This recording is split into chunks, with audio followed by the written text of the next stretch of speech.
Okay. What's up, people? What's going on, man?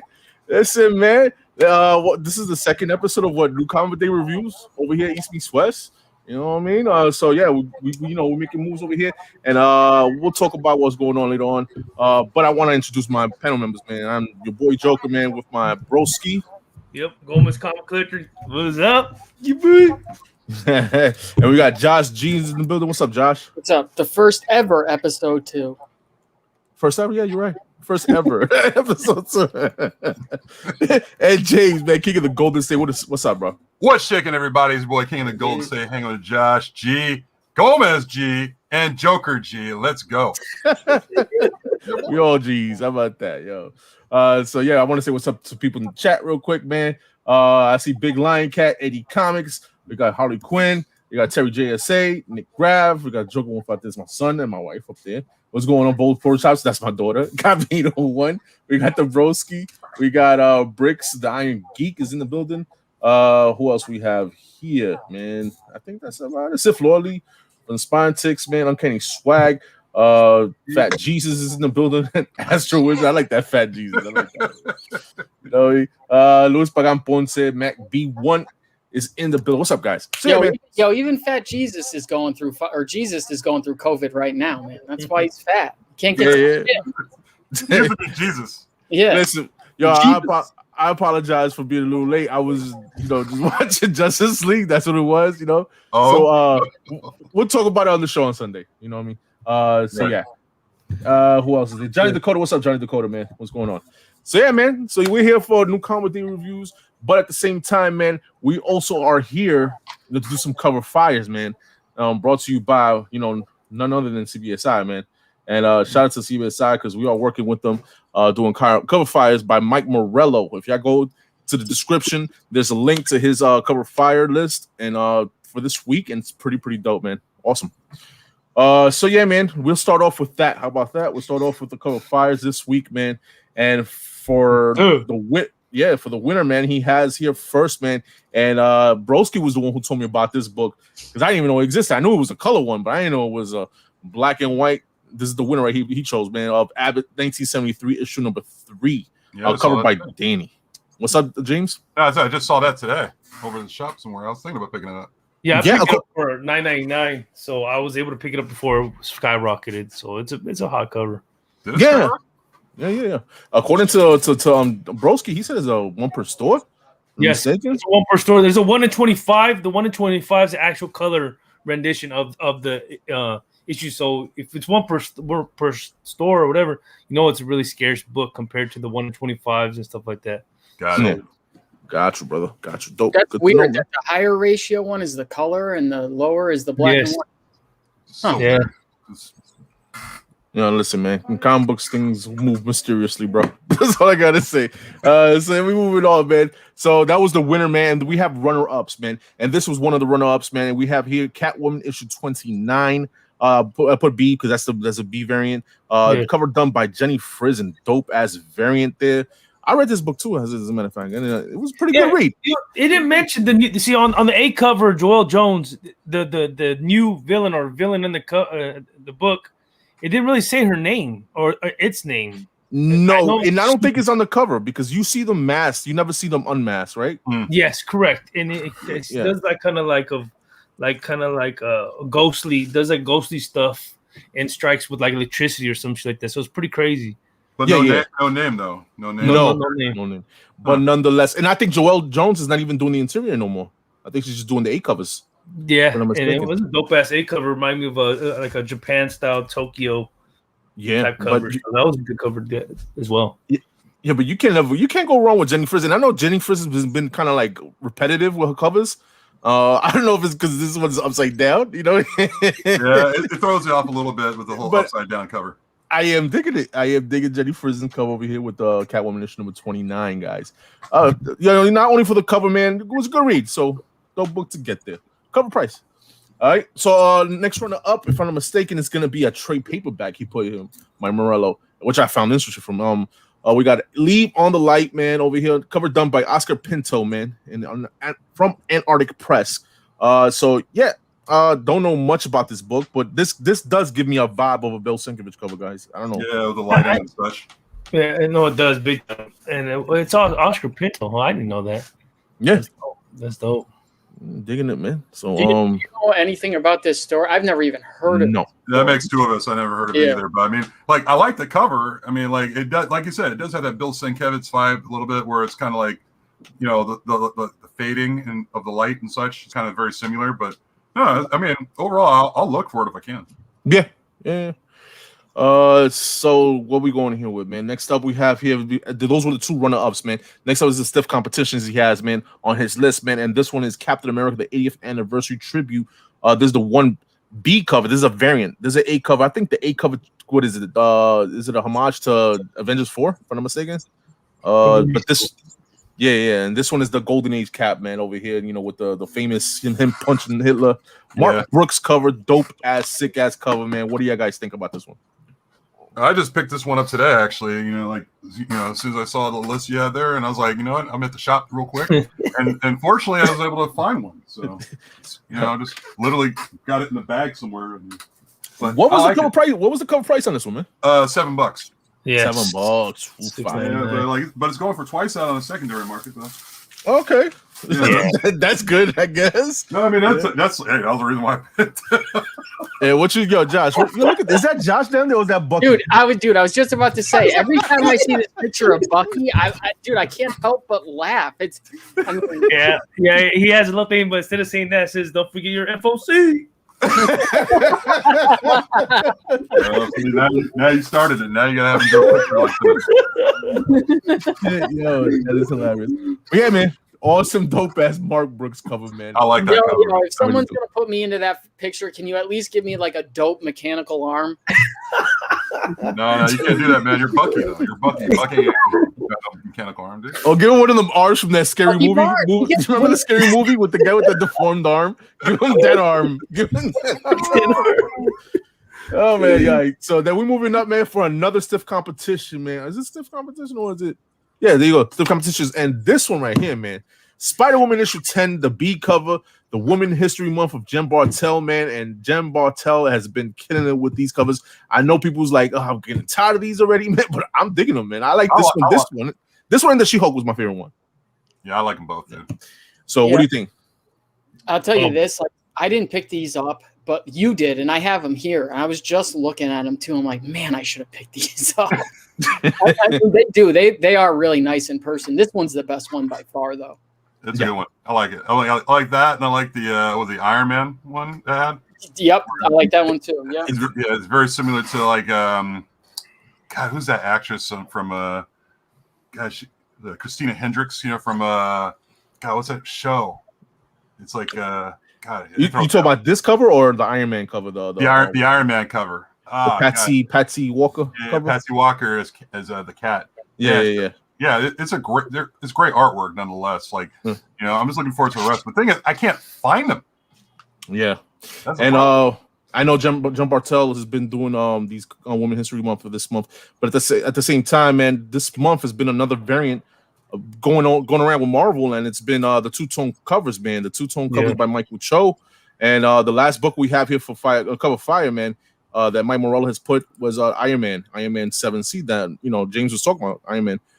And I'm digging the two-tone variants, but it's just I pick and choose with those because not all of them were pretty. That's what I gotta say. I agree. You know? But yeah, man, this is a stiff competition, man. He put up. What do you guys think? You think this is a contender? I think that some of these will have legs because it's a nice book to get signed and slabbed, even with like something with white like this with the remark in the future for the artist Michael Cho. True. It'd be nice to have it slabbed with the remark on it and signed in the future. They're keepers. I know a couple people in the community or a few that are collectors, so they'll grab all Michael Cho two tones, all Jen Bartel. Woman of the month. What was it? Women of the month. Woman History Month. Yeah, Woman History Month. Yeah. So that's those are stuff. If you're a completist, pick them up. And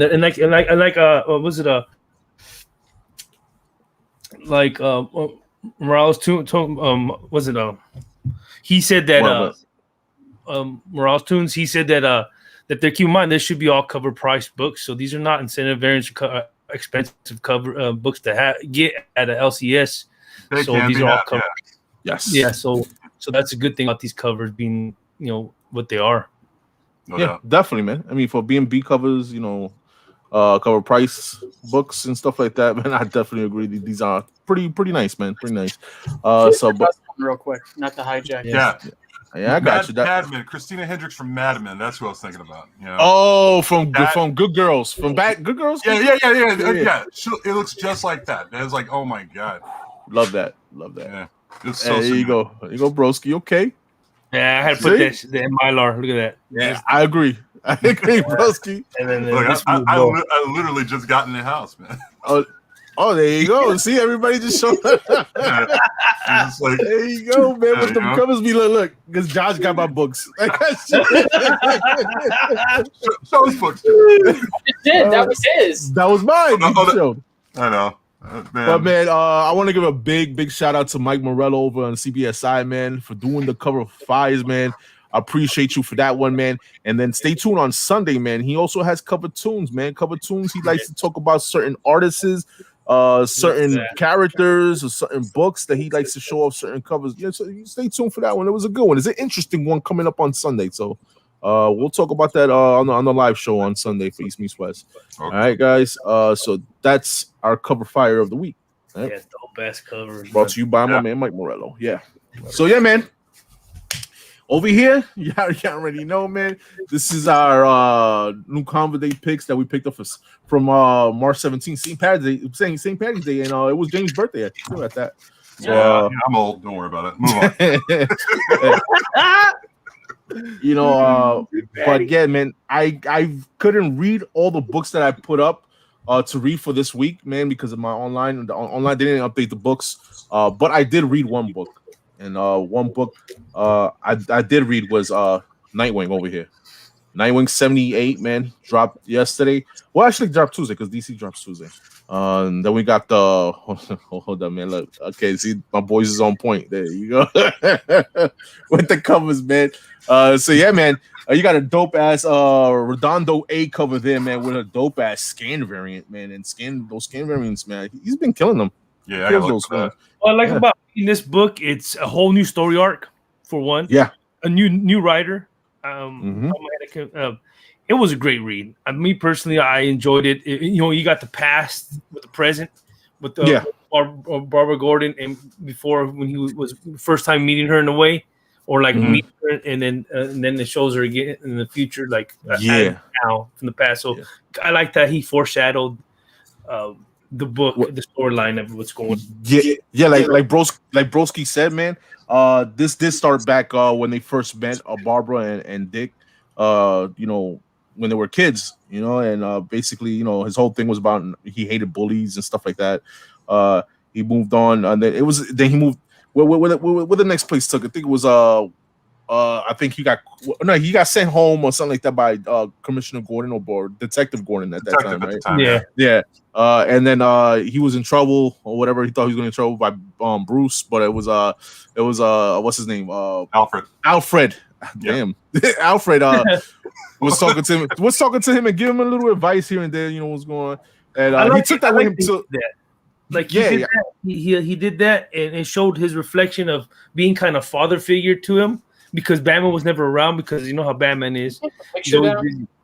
Happened? My bad. Yeah. Thank you. Go ahead, broski. Who was talking? Oh, so like I said, like how Batman was always busy, so Alfred was kind of like a father figure to him, and he was like to a son. So we get to a point where he gives Barbara Gordon a letter and gives it to Richard, which is Dick Grayson, and he ends up reading it, and that was a big that hit me because of the situation. You know how he died.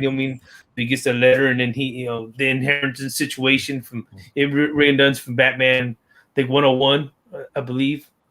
It gives you like little hints towards what's going on. And yeah, it just was all out great story. And then you got I don't know if he's a new villain, that guy Blockbuster. No. He's Blockbuster's been around for a while. Yeah. So it looks like this doesn't take place in Gotham, basically. It's in Blue Haven or something like that, right? Bloodhaven. Excuse me, Bloodhaven. I was saying, is it Blue Haven or Bloodhaven? Bloodhaven, yeah. And he's all blue on Nightwing. It's all good. Yeah. And then what is it? One of the whoever was the mayor there was having a little tip from my man Blockbuster, and Blockbuster just straight up just twisted his head off or something. Yeah, killed them off, and then what's her name? Melinda Zuko ended up being mayor from there, and that just takes place. That left you in the cliffhanger. What's going to happen next? Because beef with Grayson and the Zukos. Yeah. So it was to me it was a good read as a DC book that I haven't read at all, Nightwing, and I picked this up and just. I guess I quoted that because it was a new story arc, I guess, and that I didn't feel too lost. I knew these characters already, you know what I mean? It seems like though that this whole Blockbuster thing was set up by Zuko's daughter, though, because she was the secretary mayor or something like that, and now she's going to be in charge of Bloodhaven. But the part where Barbara gives Dick and young Barbara wants some Dick from even back in the day. It's so obvious. She liked them. Let's put it like that. Yeah.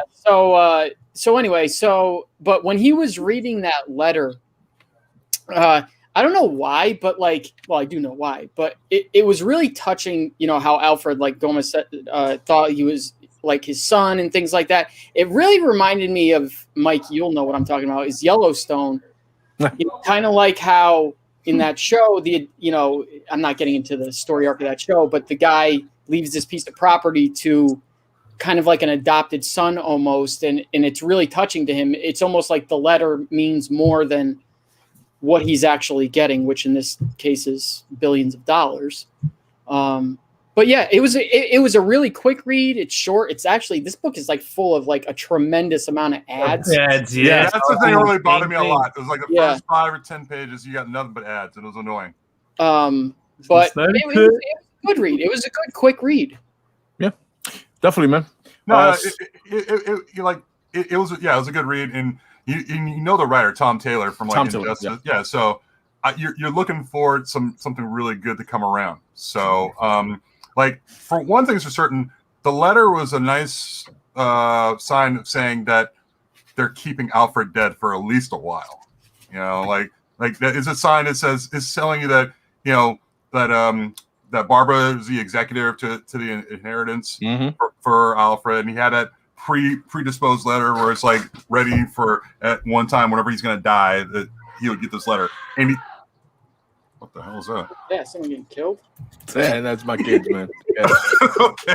No, but it was one of those things where in case of, it's like an emergency, in case of window break glass kind of letter. So he got that letter, and now he's got his inheritance from Alfred. So now things are going to change from this point forward. Hell, I like the fact, I liked how this issue went just flew by.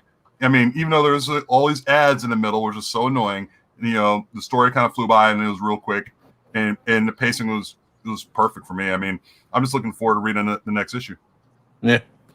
I like it, man. So what? It's funny James brings that up because I was thinking right after I read this, I'm like, how and when are they bringing Alfred back?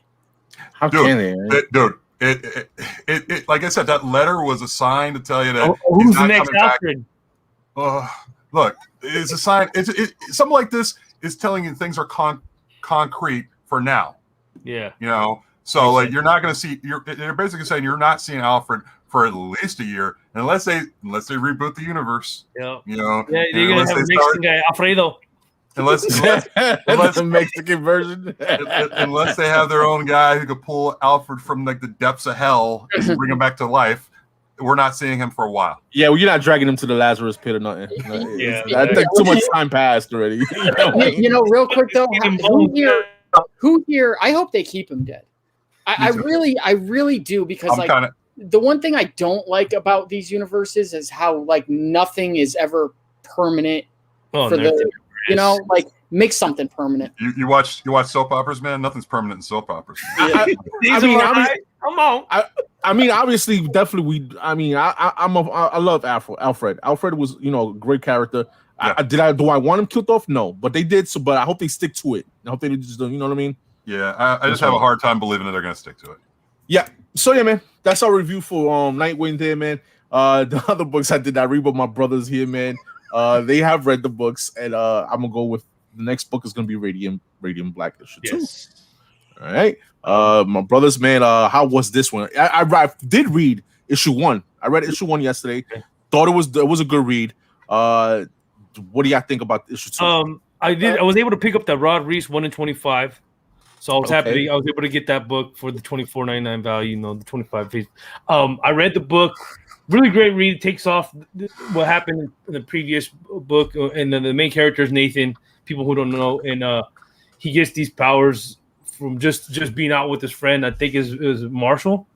And Marshall, yeah, it's Marshall. Yeah, and he ends, and the cops end up going to his house, to his parents' house, because that's where he's staying at right now, and trying to figure out what's going on. And they kind of know that he has those powers, so they're trying to convince him to use the powers for like good instead of evil, because there is, as you can see on the picture that was shown, there is another Radiant Black that's like a reddish. Yes, from the last panel of issue 1, that's where they left off with that new character of Radiant Black, of the red version or whatever. Yeah, Robin and Bank. Yes, and that's what happens. So he or she, I think it's a she. Me personally, I just think it's a she, just because of the way things are. Well, they had Chi-Chi's. She had Chi-Chi's. He and a she. And I don't know. I just think, personally, in my mind, I was just reading it, and it was a great read. He ends up getting the money because they're in a confrontation, because he's trying to ask questions of how to use the powers, because he's thinking the one that knows about the powers, knows how to use them. So he's trying to ask questions how to handle it, because he's barely new to the power itself, and he ends up, the other person robs a bank. He ends up having the duffel bags in his car, and instead of keeping the money, he ends up giving it back to the place that was robbed, the original bank. So overall, it was a great story, because he kind of like, I don't know, it's just with the situation going where he doesn't have no money, because if you read issue 1, you see he was a negative 40,000 in the bank. Yeah. So it was kind of like one of those things where he thinks foreshadowing something doing good, something will come up in the end. So overall, it was a great read. I liked it. So I don't think this was as good as issue 1. I think the best parts in this book are when he's not in his costume. And I think they might spend a little too much time, but it's kind of needed in a way, with dialogue between like him and his parents, or him and his friends. But and when he puts the suit on, they kind of seem to move through it really fast. I wish they would spend just a little bit more time on that.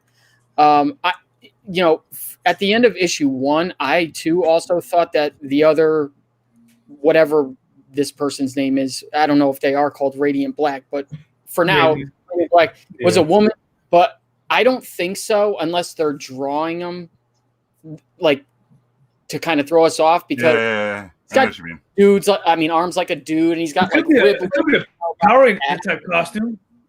Power Ranger type costume in a way, like the costume itself is proclaimed to be like that.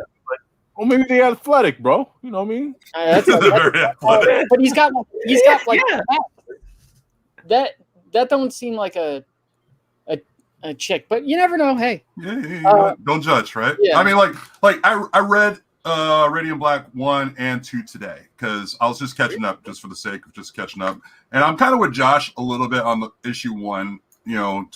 About like, I guess, the pacing, or things just happened super fast. It was like, he doesn't have any money. He went home, to his parents to stay there. He hung out with the boy Marshall at the bar, and then all of a sudden there's a bulb out there, and it's like boom, boom, like powers. Can you believe it? No, I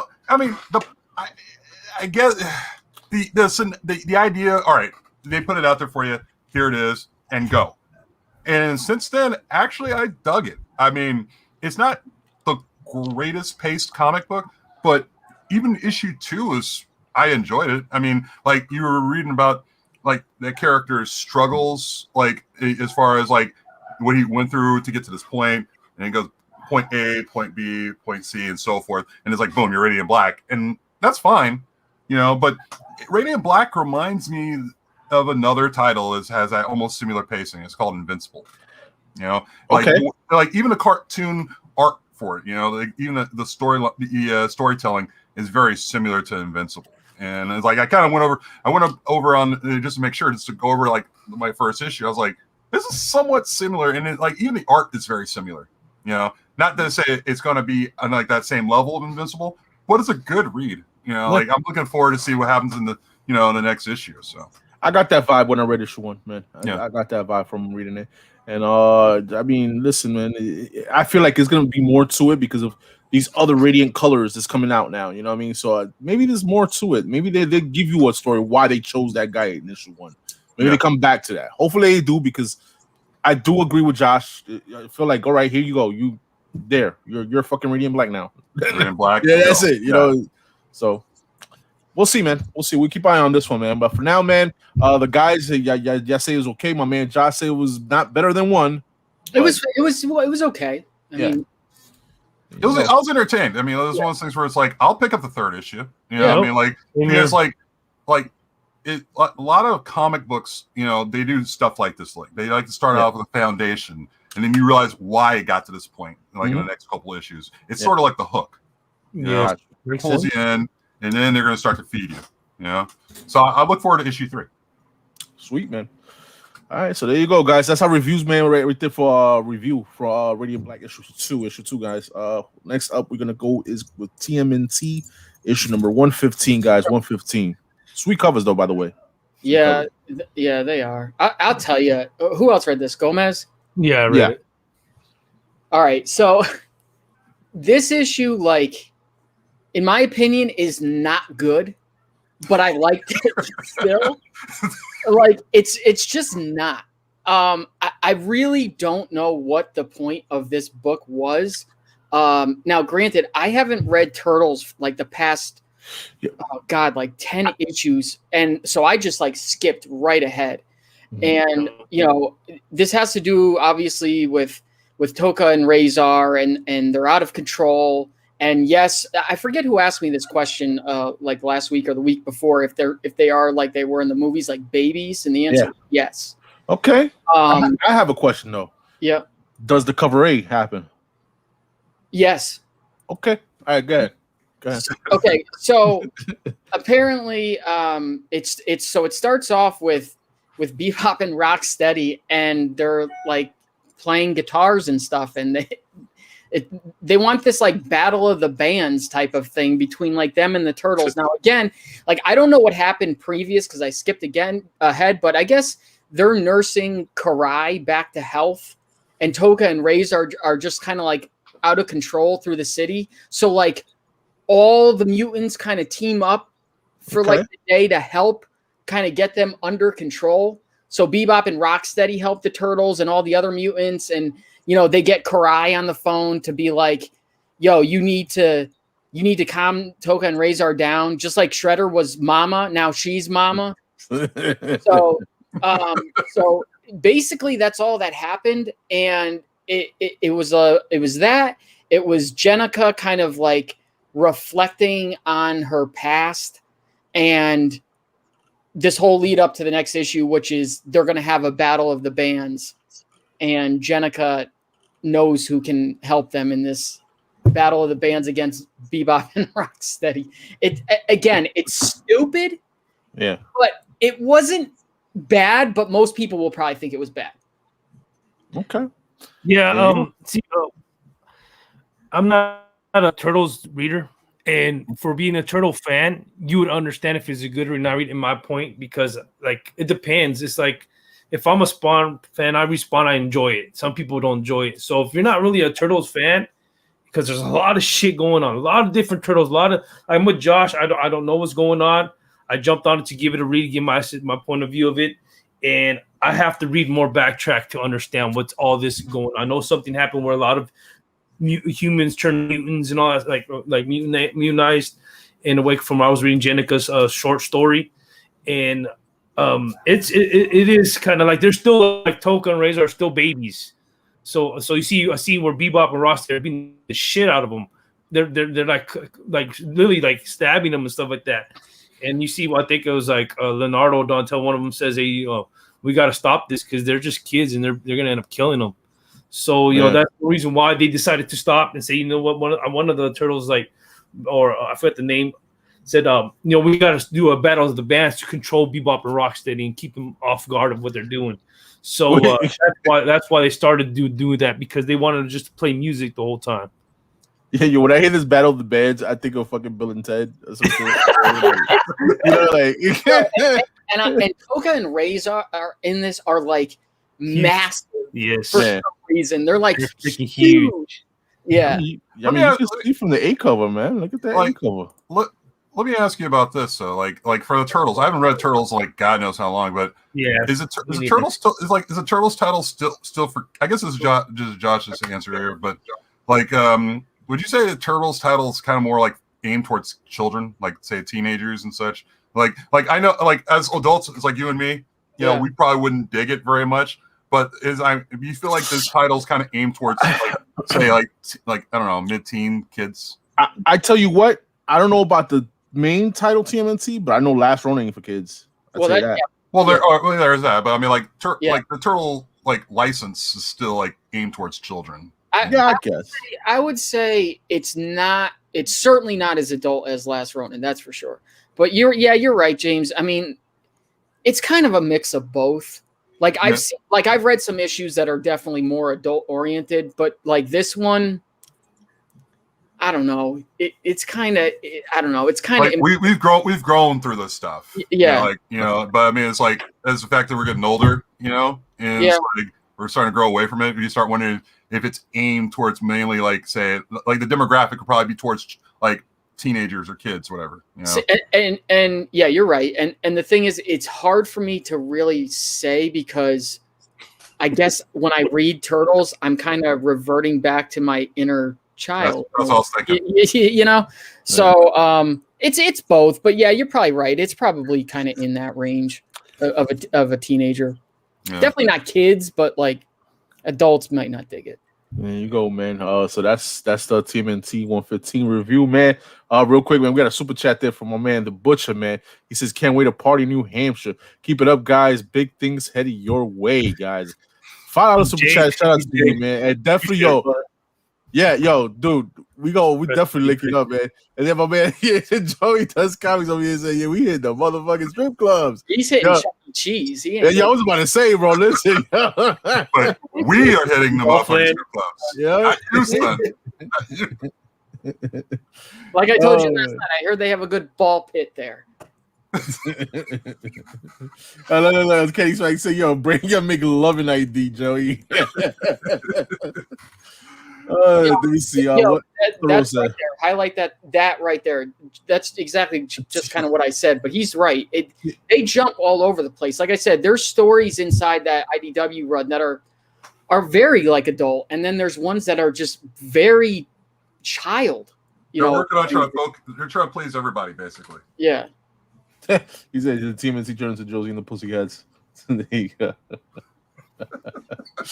Oh man, so that's our review for TMNT 115, guys. We're gonna move on to what we got. We got two more books here. We got two more books here, man. And I did not read this book. I was curious. I just threw it in there just to throw it in there because it was a Marvel book. I don't think we had any Marvel besides the last book that I really wanted to read. So I was like, let me get another Marvel in here, and it was King in Black Spider-Man one shot, guys. Garbage. Doodoo, son. Yeah. Oh God! Remember, I said I was gonna pick up my boy Carlos Gomez. Your brother, that's your brother. Yeah, that's $5 I spent. I got my boy Gomez here.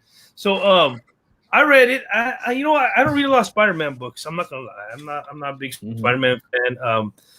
As if garbage, was it worth? To be honest, was it worth $4.99? Not really. But it introduced the character I never heard about, Reptile. I never really read about that character that turns into dinosaurs. It got me a little bit of reading who he was, and it shows that he was a fan of Spider-Man. he had three different fans he wanted to do to help or become Avenger or whatever. But Spider-Man was one of his. So he ends up doing like side missions with Spider-Man to help him out becoming dinosaur figures. Kind of remind me of, was it Moon Girl and Devil Dinosaur when I'm reading it. So it's like one of those things where that's why it's called a one shot. Was it necessary to be? Nah, but this whole situation with the was it Null? It's I don't read Null. I don't like the symbiote shit. I'm not me. It's not for me. It's not my cup of tea. I don't read that. I'll read Venom when I get a chance. But reading in one shot, it's okay because it's over. It's one and done. But I'm not a big Null fan and Null myself personally. And symbiote shit, like I think someone said in the chat, it's like it's all gonna end up being coming all back the same universe again. It's just nice to see what's the situation happening, but to me, it's not my cup of tea. Yo, thank God it was a one shot. It should have been a no shot because, yo, this story doesn't make any sense like right from the jump. So, a couple weeks ago, in King in Black, I want to say it was 3. Peter mentioned something about that he has to go off somewhere. Okay. And I was kind of hoping it was leading to something big, and maybe it still is in a way. But if it was him going off to do this, oh my God, what crap. Because basically, like Gomez says, he's going through the city and he's like, oh, all this shit going on with Null, it's really bad. And then he's like kind of webbing up like all the demons and whatnot. And then here comes Reptile, as a pterodactyl with a woman, an old woman on his back, and he webs him up, and he's like, yo, what are you doing? He turns back into human form, and he's like, oh, I thought you were one of them. And he's like, no, I'm trying to get Mrs. Whatever to safety. And he's like, yeah, actually, this is Spider-Man talking. Yeah, I actually can't do that much against Null, so I'm going to do what I can do. I'm going to stick to being, the friendly neighborhood Spider-Man and save one person at a time. I'm like, wait, what? So the whole story is them getting her home, which they like stop, like they have to get her to like the ferry, and there's a big, Null demon that comes, out of the water, flies in, and Reptile turns into a, some ancient fucking sea dinosaur. It's the stupidest one shot I've ever read. But the purpose of this was Carlos Gomez. Tell him. Was to lead into that right there. Yes. Yeah. Really? Yeah. So this is getting his own series. And so I know Mighty Mel is not gonna like this book then because he hates dinosaurs. You had a bad experience with a dinosaur. Guess so. Pure crap. This was pure garbage. Who wrote that thing? Like Carlos Gomez drew it. Who was the writer? Yeah, he died. Jed McKay. Who? All right, well, there you go. We'll never hear from that. Exactly. We'll never hear from that guy ever again. Never heard of that guy. Don't know, man. He might be writing Reptile. I could be wrong, but we don't know yet. Yeah, but whatever, man. We're gonna move on from that because we spend enough time with that. All right, man. Last book that we're gonna review, man, is a Marvel book, man, and it's one of the hot books that's been going on now, man. It's Thor 13, man. Thor 13. Yeah. Your boy Donny Cates still writing this right here, man. Great covers. You know what I mean? I'm digging the 1 in 25 Nick Klein. Yeah, great covers, pretty dope too. You know what I mean? So, tell me, guys, right here, what y'all think about that? This is a Prey part 5 of 6. I have to read the other previous ones. I have not yet. Odin was weak because he gives powers to Thor, as we see in the previous. That's what happens. And I guess Thor's trapped somewhere. Oh, Josh, he's trapped. Yeah, so he's trapped in the pocket dimension where Donald Blake resides when he's not switched with Thor. For the people that have read Thor after Black Winter was over, like this little run has been good, but at the same time, it's like, all right, can we kind of get going here? Like, I feel like we've been stuck with Donald Blake, and it's just kind of dragging and doing the same thing. So the whole premise of the story was So obviously he's Donald Blake is trying to murder everybody, and he's trying to get more, especially Odin, and he's trying to get more powers by cutting down Yggdrasil, the World Tree.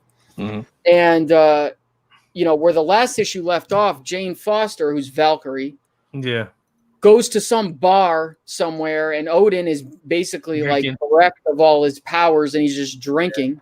And she's like, you have to help Thor. Your creation is on the loose. And basically it's a whole issue just of that, and like all the people that Donald Blake trapped in, where did he trap him in? Hell, I think, or I forget where, like, Sif and Beta Ray Bill without his arm. I seen it. Look weird. Yeah. Look like Star Wars. That guy. And Doctor Strange comes to help them, and so does Throg, and who was it, Lockjaw, and anyway. So the whole purpose is Thor can't get out of this pocket dimension, and Odin can't get him out either. But what he doesn't know is that by Donald Blake cutting down the World Tree, that all the blood is seeping into this pocket dimension. Let me see that, James. Oh, should I just close the page now? Man. Go on. Well, and so it's seeping into the pocket dimension. So Throg. Yep, Throg. Okay. But Thor can't. His body cannot leave this dimension, like only his spirit can. But he needs a vessel. The crows come down and tell him that, whatnot. Let's go. And or he says to the crows, "You can't take me out of here." And they're like, "No, we can only kind of take your spirit." And he's like, "Well," they're like, "You need a vessel to leave here, though." Yes. So he puts himself inside the destroyer. Okay. Now he's up there fighting Donald Blake, and that's just kind of where it ends. Dream within a dream within a dream. Let's go. To me, it's so obvious, and I've said this for months now. Cates and Stegman, they're trying to finish King in Black and wrap up Venom, and I don't think they're going to be doing anything significant with Thor until that's over. I just don't. I think this has kind of been that interlude, in Thor until exactly, James. It's basically just treading water right now. Yeah, right. Until that all goes away or whatever becomes of it, and then here comes Thor and hopefully Black Winter, and we have another. Nick Klein said, your brother Nick says Nick Klein is out of Thor after June, I hear. So really. Mm-hmm. Thor 13 cover, but he's been doing a good job though, Nick Klein. I'm with you, Josh. I mean, I like storytellers. Right, Pascal. I agree with you, Pascal. My bad. I'm sorry, James. I'm with Josh here, like with Nick Klein's art, because I like storytellers, and Nick Klein does a great job telling a story. He tells Donny Cates' story well. I haven't read it in the last couple of issues. I still have them hanging around somewhere, but I'll have to catch up. It's just the first story arc was pretty exhausting. Yeah, with the whole Black Winter thing. So that's why I kind of just stopped reading the next storyline that was coming up. With the whole Donald Blake thing. So like the Black Winter storyline, I loved. And to answer, who said that about the quality? Right here, my man, Pascal. Yeah, it's not so much the paper, because they use the same paper on the 1 in 25s as they do the regular cover. It's the ink saturation into the cover that causes the waviness to it. Yeah. So even if you sent it in, it would still come back at 98. Mm-hmm. I've seen. All right, guys. Well, those are reviews, man, for the books, man. But we're gonna give grades, man. We did it last week. This week we'll do it. We'll start off again with Thor, man. What do you grade with Thor? For the people who read it, because I haven't. We'll start off with my man Gomez. What you gave it? From a 1 to 10 CGC. I give it like a 8.0. I got I give it an 8.0, 8.5 because I can't really grade it really low because I still haven't read the 4 parts. So I don't know, but this gives you a sense of what's going on. So I don't know. I do have the run, but I haven't had a chance to read all of it. Now I have to go back and read them. Got you, bro. You, Josh. 7. It was okay, average. Nothing special. It wasn't bad, but it's just like James said, kind of treading water right now. You didn't read it, James, right? I haven't gotten around to reading it. It's like I'm a couple issues back. I'm an NA here. Gotcha. We're gonna go with that one, man. Man, we're starting this one. Do I have to even waste my time with this book? You know what I mean? Should I even waste my time? I give it a 4.0 for my boy Carlos Gomez. That's about it. That's all right. If it wasn't for Gomez on the book, yeah, he'll be a fucking 2.5 restoration. Well, quick, Josh, what you say, man? I'm not gonna give it an NG and insult the guy, so I'm gonna give it a 1. Okay. I won't even give him a 0.5. I'll give him a 1. Brittle pages. Yeah. I got you, man. I haven't read that thing, so you put me on an NA on that bad boy. And TMNT 115, guys, man. Y'all guys, man, what you rate this, guys? I give it 5.0. 5.0 midpoint, because I'm not really conforming the back issues in. It's a Turtles book. I'll bring it back. Yeah, well, 5.0, no doubt, man. What about you, Josh? 5. I'd probably give it a 5, and I'd say probably most people would probably give it about that.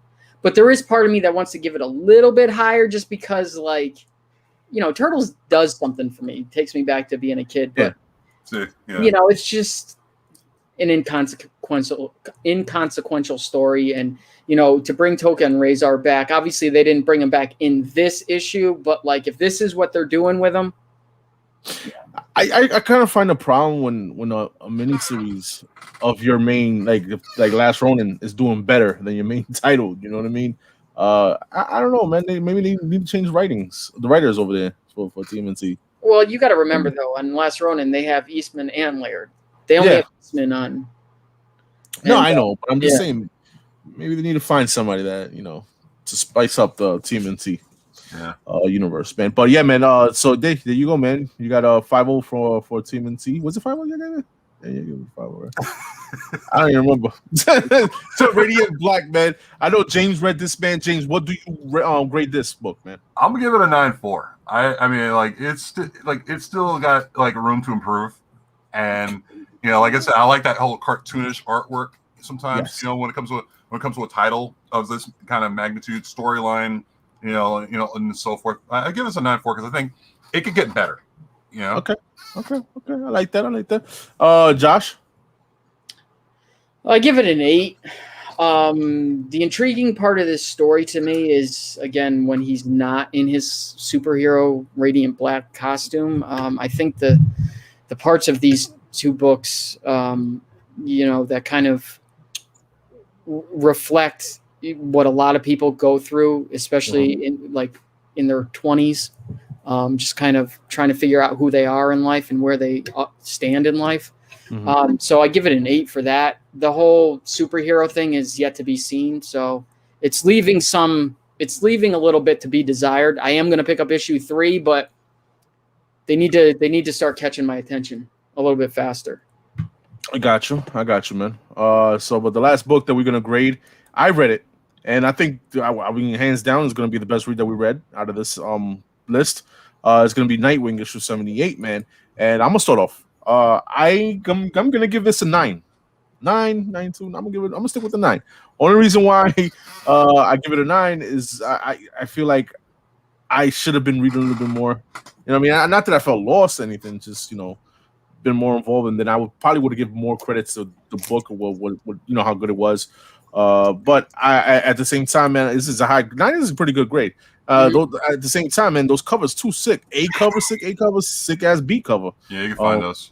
Yeah, you know what I mean. So that's my grade. I enjoyed the story. I really dig the blockbuster villain. I really like him, how they given him to that character that was a Batman villain, and they switched off to a Nightwing villain, and he's in that universe with Nightwing and stuff. So I enjoyed it. I digged it. I dig this one. I thought this was gonna be a good read too. I think this was gonna be an underrated book for this week, and I was right. Yeah. So go ahead, Broski. Your grade. I'm with you, brother. I give it like a 9.0. I give it like 9.0 because of the story with Alfred got me. I think that was like one of the biggest things that in the book that really like got me, because he was raised through Batman and Alfred. So that got me in the situation with, and then the cliffhangers they got in the foreshadowing. So I like that. I really dig the book. I think it makes me want to read issue number 2. Let's just say that. Yeah, there you go. The next issue. There you go, man. Awesome. You, James. Yeah, I'm with you guys. I gotta say 9.2 though, because like I said, if they get like the fact that letter came out is just like, all right, that might be a sign to say that he's not coming back anytime soon. Don't bring him back. If you're gonna have a conviction, stick with it. Don't bring him back if that's the case, or else this whole storyline just goes to dust. And plus, I'm looking forward to reading the next issue. Like, given Tom Taylor's track record with DC, it's good. So let me get another issue. I'll take more. There you go, man. All right, 9.2. I like that. You, Josh. Yeah, I'm with you guys. 9.0. I mean, for it being such a short read, kind of like a prelude, so to speak. It was good. It was good for what it was trying to accomplish. Setting up what's to come in Nightwing, and I will definitely pick up the next issue for sure. I agree. It was, in my opinion, out of all 5 of these books, it was the best out of all 5 of these books. Is it the best book to pick up this week? I don't know, because there's a lot of other books, but out of these 5 books, I think it was the best one. Yeah, I'll agree. That one, Radiant Black. Those 2 are the good reads of the book. Yeah, Radiant Black's a close second. With the Nightwing book, man, though, like James said, Tom Taylor was killing with Injustice. Yeah, and he killed it with Deceased. He's been doing good with the DC. He has something going on with DC, so keep that run going on. Just give him a regular title and see where he goes with it. Yeah, I mean, starting off with the Nightwing, so he's doing good with this one. With the art, the interior art, the art was fucking dope. Dude, yeah, who the hell's the artist? You know what? Can I see the? I can't see. Bruno Redondo. Okay, is it Redondo? Okay, I think this is the same guy who did the cover. Okay, but yeah, that art. Yeah, that's one thing that we've kind of overlooked is the artwork in Nightwing is fucking fantastic. It was good. It was good art. I agree. Yeah.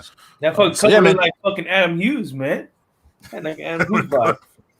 Yo, real quick, we got a super chat there, man, from my man Pescal23, man. He says, question for the panel. Something that's killing the children, CGC 9.8 is around $700. Do you think even with a Netflix show that in a year from now or so, it will still hold a value? Yes. Yes. Yeah. Yeah. No doubt. Like right now, can like as much as it's crazy as it sounds, $700 is cheap for 9.8 right now. So you take the opportunity and buy it now, because a year from now you're gonna be like, damn, I should have had it at $700. Yeah, yo, dude. Pascal, the way the market is going now, I agree with James. Yeah, don't be. He says, and indies. I mean, listen, man. Something's killing the children. What we had Walking Dead. What was Invincible? Those books. Yeah. Expensive books, you know what I mean? Yeah. At 9.8. Yeah, because like we all talked about looking for that next Walking Dead. The problem was we kept looking at one company. We kept looking at like next Walking Dead at Image. We didn't look at Boom Studios or anything like that. Yeah. But like you look at something killing children in a 9.8, $700 does sound expensive. I agree. But if I were you, I would make that your grail right now and put that thing away. There you go. Temporary grail is what I mean. In a year from now, definitely. I think over the next few years, you'll see it just continue to go up. Now, if and when they do a show, it'll continue to go up. Will it come back down to reality a little bit? Never back down to where it was. No. It'll probably always be over like a $700, $1,000 book. Yeah, I'm talking about when it ever comes back down. I think that book will just continue to go up. It's a low print run too, and anything that my man William Medina said the same thing. That JT3 touches right now, or 4 touches right now is Quattro. It's just gold. Yeah. No, it's like I said, and the story's fantastic too. So I mean, it's just it's you're right, Josh. It'll probably eventually go back down at some point, but I don't think it goes below $1,000 out of 90. Yeah, I agree. I mean, we always talked about this, you know, we're doing. We talked about it on our show about this bubble war, like with everything going crazy. I don't think anything is gonna go back down. It'll settle somewhere for a little bit, but it's gonna keep the value. Yeah. If that makes sense, you know what I mean? So, real quick, I know we got like a minute left, but yeah. Anybody else reading anything that necessarily wasn't this week? I know, Mike, you read this. If you guys haven't read this or picked it up, pick it up now. I can't find it. Josh. Yep, I don't think how much they going for on secondary? $30. $30. The last I checked. You'll read it online. Read it on yo, dude. No, thanks, Joker. Hey, what? I don't know how else you print. The second print. There you're right. You're right. Print. Right. Stay tuned for the FOC show tomorrow. You know, it's on there. It's a dope cover too, but definitely, man. I read a few things it's a good book. Yeah, Nottingham is a good book. We should do one day a review about those. Maybe when issue 2 comes out, we'll talk about it. Okay. But besides that, man, that's our reviews, man. And shout out to CBSI with their cover fires by Mike Morello, man. For giving us the opportunity to do that, man. It was pretty dope. We appreciate you doing your list. Stay tuned again, man, for Cover Tunes on Sundays live podcast with us, man. At the same time, guys, we're doing multiple things over there at CBSI, baby. And this is the first time ever, they trying something different, man. And with this right here, man, Friday night, man, FOC show, guys. Stay tuned tomorrow, guys. Tomorrow at 8 p.m. Eastern, guys. We will be dropping a video for the FOC show, guys. All right, so stay tuned for that. You'll see what we put on the list, and it's gonna be a good one, man. You know what I mean? Sorry about that. Big Remo's comment. I was just laughing. Yeah, and again, guys, man, like I said, man, if you want to see the list, you want to read the list from Mike Morello, man, the link is in the description. CBSI's link is in the description. All right, guys. So, there you go, man. Right on. Awesome, guys. What my man Big Remo had to see over here now. I'm disappointed in him. And you over here interrupting my shtick. You know what I mean? I didn't even say anything. I actually broke down and went to Space Cat for a damn. Fucking disappointed in you. This is the last guy. Should have went to Josh or somebody. Jesus I love the Christ. team up. Morello. Oh, there you look. My man Mike Morello. Mike Morello right there. Yeah, Morello Tunes, man. Shout out to Mike Morello. Listen, man, awesome job with the covers, bro. Yeah. All right, stay tuned for what he has, man. He has a nice little list for cover tunes. Yeah, man, a lot of Red Sonja. Just hint. Red Sonja is coming up, man, for Sunday's show. Appreciate that, Nick, man. Awesome, man. All right. So yeah, man, you got it, bro. No doubt, man. Big Remo says, I know. Big Remo knew he fucked up. He knew he fucked up. Yeah. Like, hey, listen. Oh man. So yeah, man. So we're gonna say our goodbyes, man. James, man. Say your goodbyes, man. You know the deal, man. Thanks for having me on the show. Looking forward to doing more of these. Yeah.